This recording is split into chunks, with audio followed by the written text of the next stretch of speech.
Magandang gabi po sa ating lahat, mga kapatid, mga kababayan. Okay pa po ba kayong lahat? Kayang-kaya pa po ba? Alam po ninyo, ang isang malayang pagpapahayag at maramihang pagtitipon, kagaya ng ating ginagawa ngayong gabi, ay kapwa karapatan na pinoproteksyonan ng ating saligang batas. Ang layunin ay naihayag na po ng nakaraang nakapagsalita sa atin. Tatlong bagay po ang ating hinahanap: ang transparency, accountability, at justice. Transparency. Sa konteksto po ng ginagawa na pag-uusisa at pag-iimbestiga sa mga anomalyang paglalatag ng flood control project sa ating bansa, ito ay dapat lantad, bukas, katanggap-tanggap at makatotohanan. Hindi kagaya ng nakikita natin ngayon. Ako po ay magbibigay sa inyo ng mga ilang halimbawa. Halimbawa, nung ako po ay chairman pa ng Blue Ribbon Committee.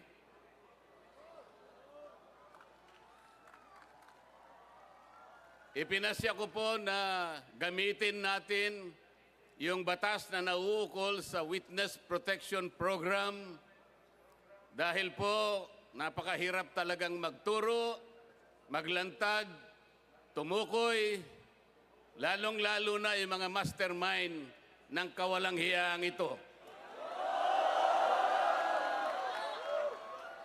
Meron pong nagkusa, kahit alam nilang mahirap at magsasakripisyo sila, sapagkat manganganib ang kanilang buhay, pati na ang kanilang pamilya. Ang tinutukoy ko po ay ang mag-asawang Diskaya. Para sa ganon ay makatulong sila sa Estado na hanapin natin kung sino yung utak, kung sino ang mastermind. Hindi pa po nakapagsisimula ang proseso, ay pinagsikapan na po na sila ay pigilan. Dahil sa umpisa pa lamang ng kanilang sworn statement, natukoy na nila initially 17 members of the House of Representatives. Kaagad sinabi na noon ay Secretary ng Department of Justice, Boying Remulla, na bago maproseso ang aplikasyon ng mga Diskaya upang baka sakaling sila ay maging testigo ng Estado, kailangan muna silang magsoli ng inaakala niyang nakulimbat nila. Ang sabi ko po sa kanya, hindi naman po pwedeng sa aplikasyon pa lang, sa pagpoproseso pa lang, ay bibigyan mo na sila ng isang requirement na kailanman ay hindi nakasulat sa ilalim ng batas. Ngunit, pinilit po niya. Ang sabi ko pa sa kanya, ang korte lamang ang magsasabi kung magkano ang isusuli ng isang tao pagkatapos ng paglilitis. Sapagkat ang korte rin naman ang magtatakda kung yung nag-a-apply sa Witness Protection Program ay a-approbin ng korte. Ang mag-a-approve po ay korte, hindi po ang Department of Justice. Ngunit dahil ayaw po nila, natatakot sila na baka sakaling magsalita pa ang mga Diskaya hanggang ngayon ay hindi nila pinapayagang ang proseso para sila ay makapag-apply. Isa ito sa paraan para sa ganon ay hindi matupad ang transparency. Mamaya po ipaliliwanag ko pa lalo ang bahagi na yan. Ang isa pa po na testigo na inaakala ko na pinakatotoo the most credible witness ever produced by the Blue Ribbon Committee, Orly Gutesa. Siya lamang po ang tumukoy at kumonekta sa pagitan ni Saldico at ang dating Speaker, Martin Romualdez. Wala na pong iba. Wala na pong iba. Natakot silang lahat sapagkat totoo ang sinasabi ni Orly Gutesa. Ano po ang ginawa nila? Ang pinagtuunan po nila ay hindi umano na peking notaryo. Paano po mapepeke ang notaryo? Tayo pong lahat, saksi sa umiiral na mga pangyayari sa pagnonotaryo. Pumunta kayo sa malapit na City Hall, makikita nyo ang nakalinyang mga notary publics. Meron po bang nagpapanotaryo sa inyo na bago siya umalis, ay babalikan niya kung sino man yung notaryo at itatanong niya, Sir, Madam, pasensya na po, ngunit gusto ko lang matiyak kung kayo po talaga ang pumirma sa dokumentong ito. Meron po bang gumagawa noon? Yun po ang kanilang ginagamit na dahilan para ilihis. Para sa ganon makaiwas sa tunay na tinutumbok ng kanyang mga testimonies. Ganito po ang ginagawa nila para sa ganon ay sagkaan ang transparency. Mamaya po ipaliliwanag ko pa ang pangyayaring ito. Pagkatapos ginawa po ang tinatawag na ICI. Ito po yung Independent Commission on Infrastructure.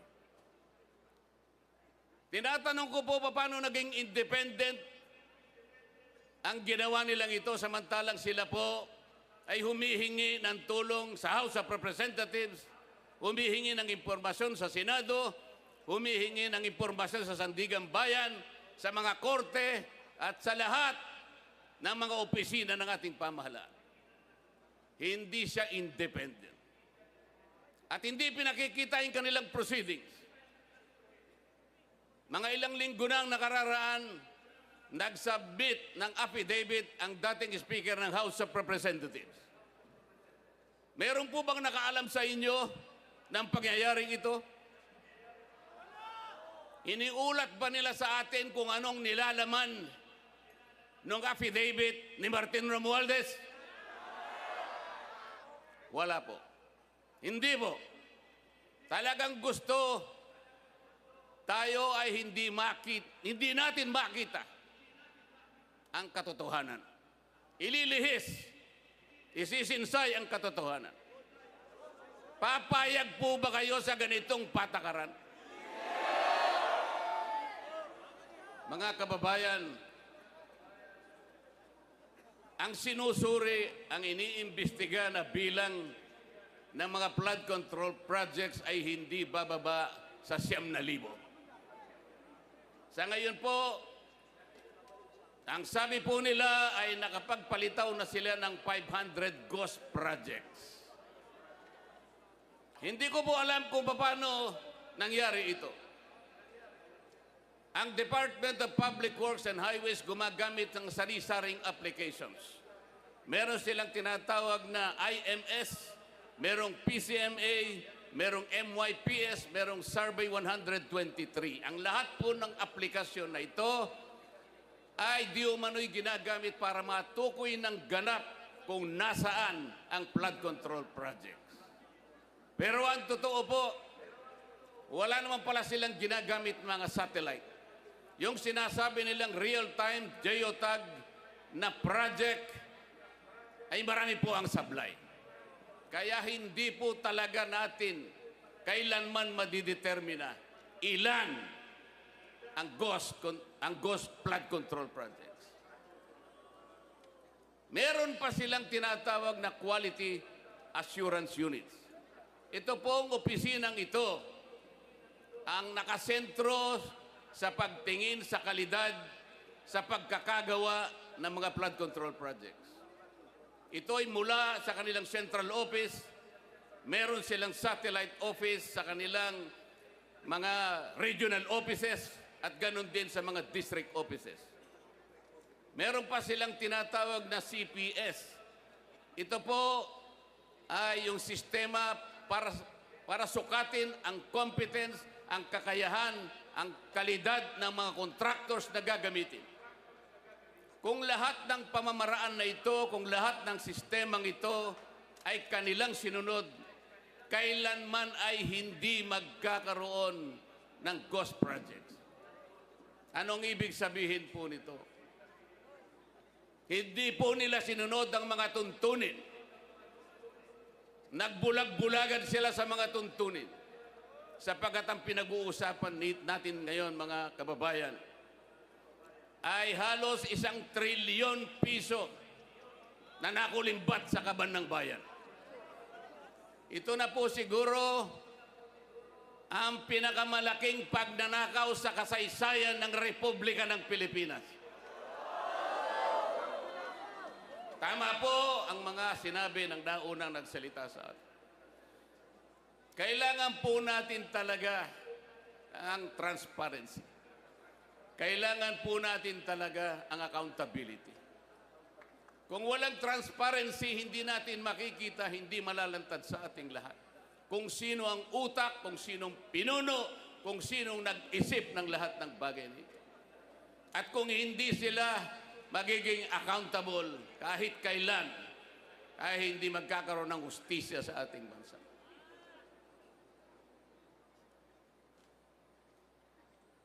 Ang graft and corruption po sa ating bansa, sa pag-iestima ng ilang nag-aral, ito po ay nagre-represent ng halos 30% sa ating national budget. Kung ang ating national budget ay mahigit na 6 na trilyong piso, kayo na po ang kumuwenta kung ilan ang nawawala sa kaban ng bayan. Sa DPWH lamang po, sa budget lamang po ng isang ahensyang ito, 1 trilyon po ang nadadagdag. Ito'y nakita po namin sa initial findings namin nung ako pa po ang chairman ng Blue Ribbon Committee. Dinadagdagan nila kung ano yung ceiling na binigay ng Department of Budget and Management. Meron silang tinatawag na allocables, meron silang tinatawag na leadership, meron silang tinatawag na unprogrammed funds, at meron pang dagdag pagkatapos na magkaroon ng bicameral conference. Kapag tinotal natin ang lahat ng ito, hindi bababa sa 1 trilyong piso, katumbas ng 15% ng ating national budget. Ganyan po kalawak, ganyan katalamak, ganyan ang magnitude ng nakawan sa kaban ng bayan. Mga kababayan, papayagan po ba natin ito? Papayagan po ba natin ito?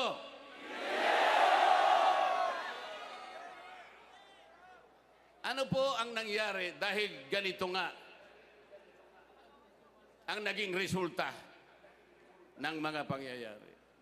Alam po ba ninyo kung magkano ngayon ang outstanding debt, ang pagkakautang ng ating bansa? Alam po ninyo kung gaano ang halaga ngayon na utang ng ating bansa? 17 trillion pesos. Katumbas po yan ng 63% debt to GDP ratio. Ano po ang ibig sabihin niyan?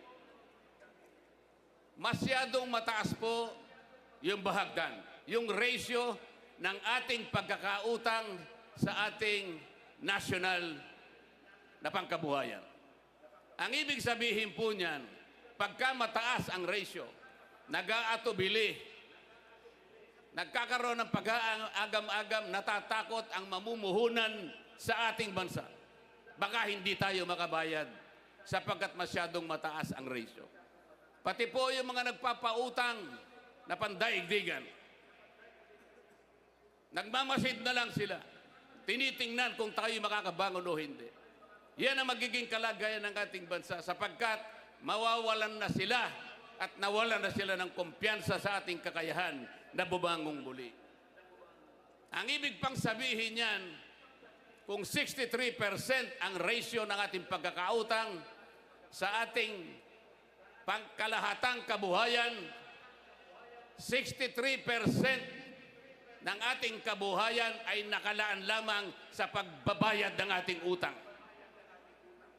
Ilan po ang matitira? 37% na lang ang gagamitin na panustos sa pangangailangan ng bawat isang mamamayan. Papayagan po ba natin ito? Alam po ninyo, mga kababayan, hindi lamang po tayo ang nakakakita nito. Ang mga kapitan ng mga industriya sa ating bansa, ang Philippine Chamber of Commerce and Industry, ang Federation of Philippine Industries, Management Association of the Philippines, European Chamber of Commerce of the Philippines, mga kinikilalang organisasyon ng pangangalakal at pagninegosyo sa ating bansa. Sila man ay natatakot, sila man ay nangangamba, nag-aatubili kung mamumuhunan pa. Ito ngayon ang kinasadlakan ng ating bansa. Yung pong namumuhunan na nanggagaling sa iba't ibang bansa o ang tinatawag nilang foreign direct investments. Ito po ay napakamabisang asset na nagagamit natin para palakihin, para pasiglahin ang ating ekonomiya. Alam po ba ninyo kung anong nangyari? 40% ng dumarating na investment sa ating bansa ay bumagsak. 40% na mahigit po. Ang sabi pa nila, at nabanggit na po kanina, ang ating stock market is the worst performing stock market in this region. Ang ating pera, ang ating piso na ngayon ay halos 60 pesos per $1. It is the worst performing currency in the region. Ang nangyari dyan at naging resulta po, kaya naging mababa pati productivity ng ating agriculture. Pati po, ang ating turismo ay naging matamlay. Pati ang ating kalakalan ay naging matamlay. Ito lamang ang nagiging bunga ng korupsyon sapagkat ayaw nilang ilantad at gusto nila ay makaiwas sila sa pananagutan. Ito pa po ang isang problema. Magkano po ang itinakda na budget para sa isang taon? Alam po ba ninyo, mga kababayan, kung magkano? 6.7 trillion pesos. Yan po ang magiging budget natin sa susunod na taon. Magkano naman po ang kikitain natin o tinatawag na projected revenue sa isang taon? 5 trillion daw po. Sa makatwid, mas malaki po ang ating gagastusin kesa ating kikitain. Magkaka-deficit po tayo ng 1.7 trillion pesos na uutangin na naman natin sa susunod na taon. Ano po ang ibig sabihin nito? Yung 1.7 trillion na uutangin natin, mangangahulugan na tayo po ay mangungutang ng 142 billion bawat buwan. 4.7 billion bawat araw. O katumbas ng 197 million bawat oras. Hindi po ba kayo kinikilabutan, mga kababayan? Papayagan pa ba natin ito, mga kababayan? Hindi ba dapat ilantad lahat kung sino ang gumawa ng kawalang hiyaan na ito? Alam po ba ninyo kung anong sinasabi ng saligang batas? tungkol sa bahaging ito na ating pinag-uusapan ng gabi. Yung graft and corruption. Yung paglilingkod sa ating pamahalaan. Article 2, Section 27 of the Philippine Constitution. The state shall maintain honesty and integrity in the public service and take positive and effective measures against graft and corruption. Dapat panatilihin ng Estado ang isang tapat at may integridad na pagsisilbi sa ating bayan. At kailangan maggawa ng positibo at epektigong pamamaraan upang labanan ang katiwalian at korupsyon. Yan po, yan ang sinasabi ng ating saligang batas. Pero ano po ang ginawa nila? Para lang mapagtakpan ang mga nagkasala, para makaiwas sa accountability, para hindi ilantad, para ganon ay mawala ang transparency. Ano po ang ginawa ng dating Secretary of the Department of Justice, ngayon po ay Ombudsman, Boying Remulla, nung tinanong siya sa Kongreso, na paminsan-minsan ay kailangan nating baluktutin ang batas para sumaya ang tao. Tinanong siya kung totoo at tama ang sinabi. Ang sagot niya, yes sir. Siya po ang Secretary of the Department of Justice na ngayon ay Ombudsman. Yung kanyang Prosecutor General, kamakailan lang ay dumalo sa aming pagtitipon sa Blue Ribbon Committee. Doon ay pinilit na naman nila na yung restitution, yung pagsusoli muna ay kailangan gawin ng sino man na gustong mag-apply sa ilalim ng Witness Protection Program. Isipin po ninyo, kahit wala sa tuntunin, kahit hindi requirement ng batas, ipipilit nila, mabaluktot lang ang batas. Kayo po ba, kapag pumunta kayo sa isang restaurant, ang unang pupuntahan, o ang unang pupunta sa inyo ay yung waiter. Ibibigay yung menu. Doon ay makakapamili kayo kung anong gusto ninyong kainin. Halimbawa po, ay pinili ninyo na iluto para sa inyo ay paksiw. Paksiw na bangus, halimbawa. Pagkatapos na maibigay nyo sa kanya ang inyong kagustuhan, bigla niya kayong binulungan. Sir, madam, bago ko po iluto ang inyong hiniling na paksiw, ay kinakailangang pumayag kayo na yun ay lalagyan ko ng toyo. Papayag ba kayo? Ang hiniling ninyo paksiw eh. Ang gusto ng Prosecutor General, kahit wala sa batas, ilalagay niya bilang isang requirement para lamang hindi mag-qualify yung tao na gustong tulungan ng gobyerno para usigin kung sino yung nagkasala. Yun po ba'y transparent? Transparent po ba yun? Pa-English pa siya.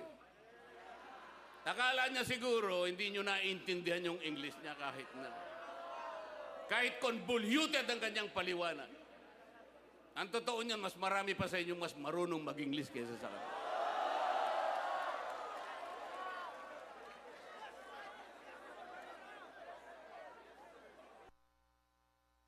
Lumabas ang video ni Saldico.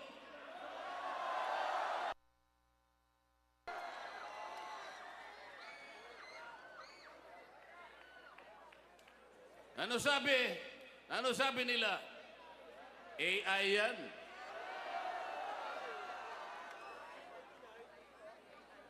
Ano? Sasagkain na naman nila yung transparency. Palalabuin na naman nila. Para sa ganon, yung accountability ay hindi natin maipipilit. AI ba yun? Yung AI walang anino eh. Nakikita ko yung anino ni Saldico.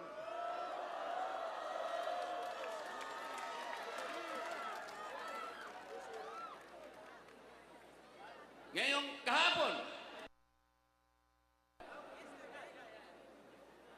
dahil nakita nila yung paglalahad, yung video recording ni Saldico na sinasabi nilang AI. Paano magiging AI? Eh ito'y unang lumabas sa official page ni Saldico mismo.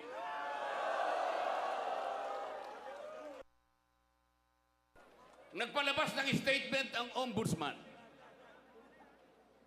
Ano sabi nila? Kahapon lang ito. O eh, para bago namin tanggapin yan. Kinakailangan ay umuwi ka rito at paberipika mo yan.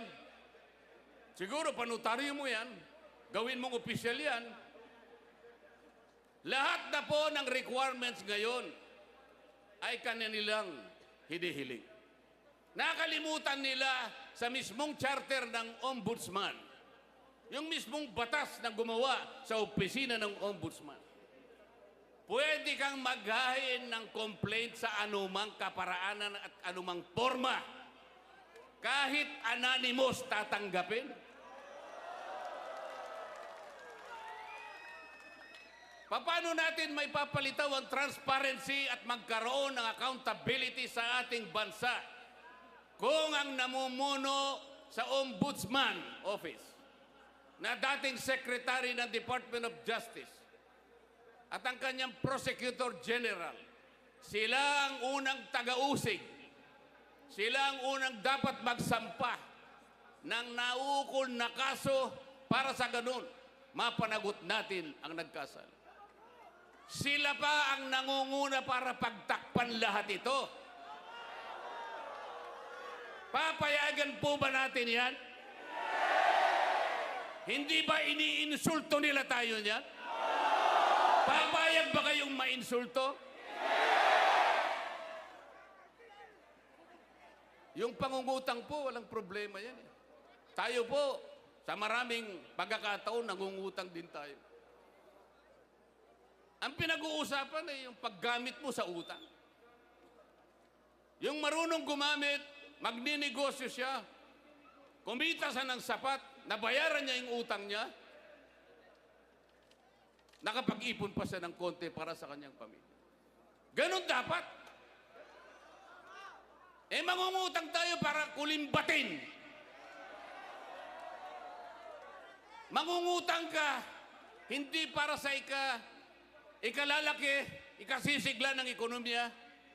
Ang utang ay nanakawin pa. Anong mangyayari sa ating bansa?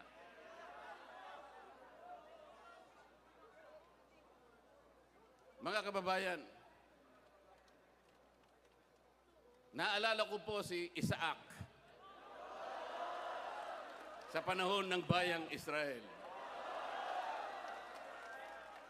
Noong panahon ni Isaac, ang daming nainggit sa kanya. Gumagawa siya ng mga balon, naguhukay ng mga balon. Yung mga kalaban niya, mga Pilisteo, inggit na inggit sa kanya sapagkat nakatutulong siya sa mga komunidad. Lahat ng mga balon na kanyang hinuhukay, tinatapunan nila ng dumi. Pero hindi nabagabag si Isaac. Hindi siya tumigil. Alam niya ang kanyang misyon. Alam niya ang kanyang pupuntahan. Marami sa atin ang kagaya ni Isaac, mga kababayan. Si Isaac hindi niya na pinatos ang mga duming ipinupukol sa kanya. Ang mga duming itinatapon sa mga balon na kanyang ginagawa. Ayaw niya nang pansinin. Katulad kanina na sinabi ng isang nagsalita sa ating harapan. Pati pala itong ginagawa natin na isang karapatan ng bawat Pilipino sapagkat ang ating kagustuhang hilingin sa ating pamahalaan na iwasto at bigyan ng lunas ang ating karangingan sapagkat nakita natin ang epekto ng malawakang pagbaha. Ito po ay protektado ng saligang batas. Kaya kailangan po nating bantayan. Kailangan paulit-ulit kung kinakailangan nating ipaalala sa ating pamahalaan na ang transparency at pananagutan